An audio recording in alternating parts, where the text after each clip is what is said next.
Praise to the lord. ఈరోజు దేవుడు మనకిచ్చినటువంటి వాగ్దానం ఏంటంటే, న్యాయాధిపతుల గ్రంథము 11వ అధ్యాయము 35వ వచనం. నేను యెహోవాకు మాట ఇచ్చి ఉన్నాను గనుక వెనుక తీయలేను. ఆమేన్.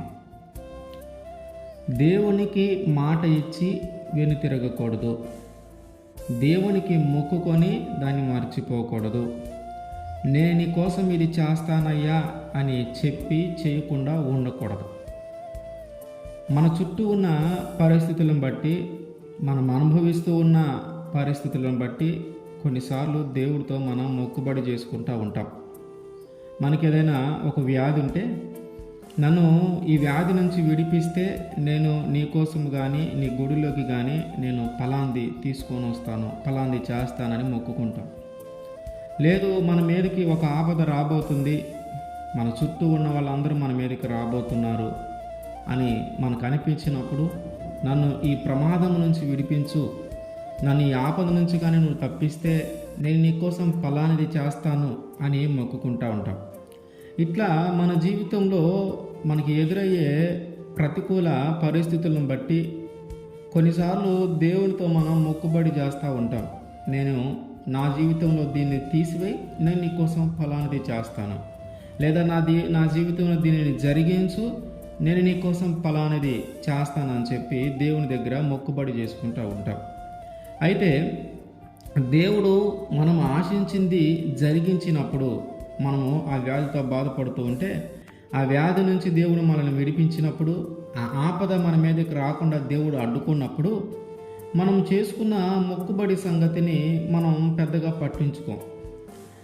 ఆ రోగం తగ్గిపోయింది, ఆపద రాకుండా ఆగిపోయింది, మన పరిస్థితులు మారినాయి, ఇప్పుడు చక్కగా జీవిస్తూ ఉన్నాం కాబట్టి, ఈ చక్కగా మన జీవితం సాగుతూ ఉన్నప్పుడు దేవునికి ఇచ్చిన మాట ఏదో ఒకటి చేస్తానని చెప్పాం కాబట్టి, ఆ చేయాలి అనుకున్నది, దేవుడికి ఇచ్చిన మాట, ఆయన దగ్గర చేసుకున్న ఆ మొక్కుబడిని జరిగించడానికి కొన్నిసార్లు మనం ఆలస్యం చేస్తూ ఉంటాం.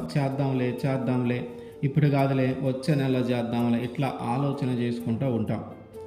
కానీ దేవుడు ఏమంటున్నాడంటే, నువ్వు ఖచ్చితంగా దాన్ని జరిగించాలి. దేవునితో మొక్కుబడి చేసుకోకుండా ఉండటమే మంచిది. ఒకసారి మొక్కుబడి చేసుకున్నామంటే అది ఖచ్చితంగా జరిగి తీరాలో, ఖచ్చితంగా నెరవేర్చబడాలి. ఇట్లాంటి పరిస్థితి యెఫ్తా గారికి తన జీవితంలో వచ్చింది. యెఫ్తా గారి సంగతి మనందరికీ తెలిసిందే. అన్నదమ్ములు అందరూ కూడా తండ్రి ఇంటి దగ్గర నుంచి వెళ్ళగొట్టేశారు. తండ్రి ఇంటి దగ్గర నుంచి వెళ్ళగొట్టేసిన తర్వాత ఆ గిలాదు ప్రాంతము మీదకి అమ్మోనీయులు యుద్ధానికి వచ్చారు. ఈ అమ్మోనీయులతో ఈ ఇజ్రాయేల్ ప్రజలు జయించటం వారి వల్ల కాక, యెఫ్తా పరాక్రమము గల బలాఢ్యుడు, ఆయన యుద్ధం బాగా చేయగలిగిన వాడు కనుక ఆయన దగ్గరికి వెళ్ళి సహాయం కోరుకున్నారు. ఆయన ఏమంటున్నాడంటే, నా ఇంట్లో నుంచి నన్ను పంపించేశారు కదా, ఇప్పుడు ఎందుకు వచ్చారు?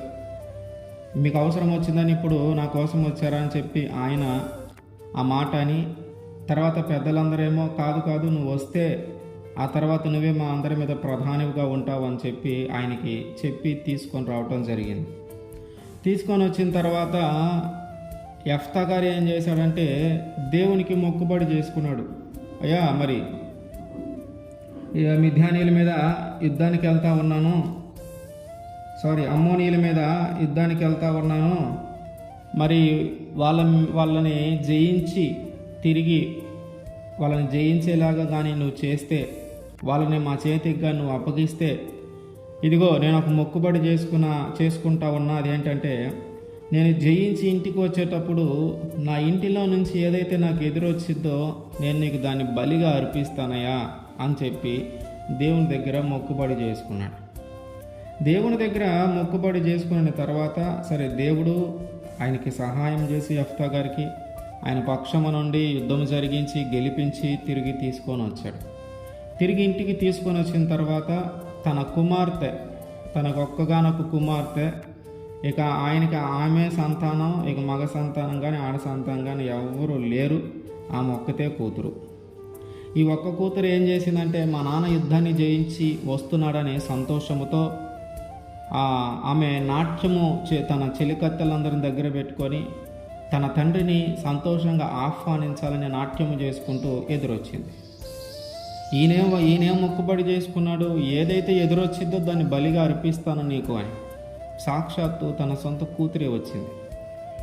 ఆ కూతురు తప్ప ఇంకెవరూ లేరు.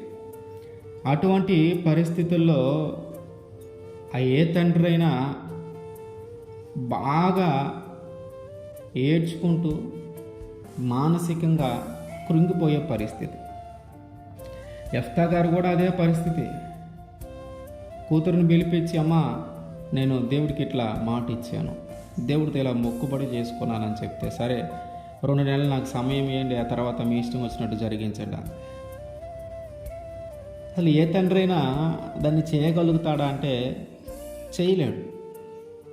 కానీ దేవునికి ఇచ్చిన మాట, దేవుడి దగ్గర చేసుకున్న మొక్కుబడి, దేవుడితో నేను ఇది చేస్తానయ్యా అని చెప్పిన మాట ఖచ్చితంగా నెరవేర్చాలి అన్న ఉద్దేశంతో, ఆయనకు మొక్కుబడి చేసుకుంటే ఖచ్చితంగా జరిగించాల్సిందే అన్న ఉద్దేశంతో యెఫ్తా గారు తన కూతురికి దేవునితో ఏ విధంగా అయితే మొక్కుబడి చేసుకున్నా అట్లాగే జరిగించాడు. ఇది ఆయనకు హృదయము తట్టుకోలేని పరిస్థితి. ఆయన యొక్క కూతురు కూడా దాన్ని తట్టుకోలేని పరిస్థితి. కానీ దేవుడికి ఇచ్చిన మాట కోసం దాన్ని జరిగించాడు.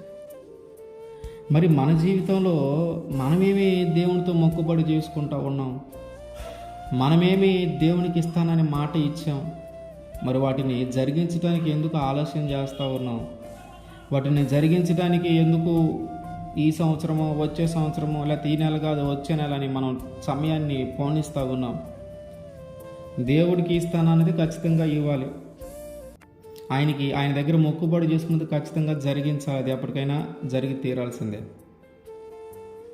కనుక దేవునితో ఏదైనా మాట మనము మాట్లాడి ఉంటే, ఏదైనా మొక్కుబడి చేసుకొని ఉంటే దాన్ని జరిగించడానికి సిద్ధపడాలా, దాన్ని జరిగించడానికి త్వరపడాలా, దాన్ని ఖచ్చితంగా జరిగించాలి. ఆలస్యము చేయకుండా, సమయము పోనివ్వకుండా దాన్ని ఖచ్చితంగా జరిగిస్తే దాన్ని బట్టి దేవుడు సంతోషిస్తాడు. ఎందుకు వీళ్ళకి సహాయం చేశానా, వీళ్ళు ఇది చేస్తానని చేయలేదు అనే కోపము మళ్ళీ మన మీదకి రానివ్వకూడదు. కనుక ఆయనతో ఏదైతే మొక్కుబడి చేసుకున్నామో దాన్ని జరిగించడానికి సిద్ధపడదాం. ఆమేన్.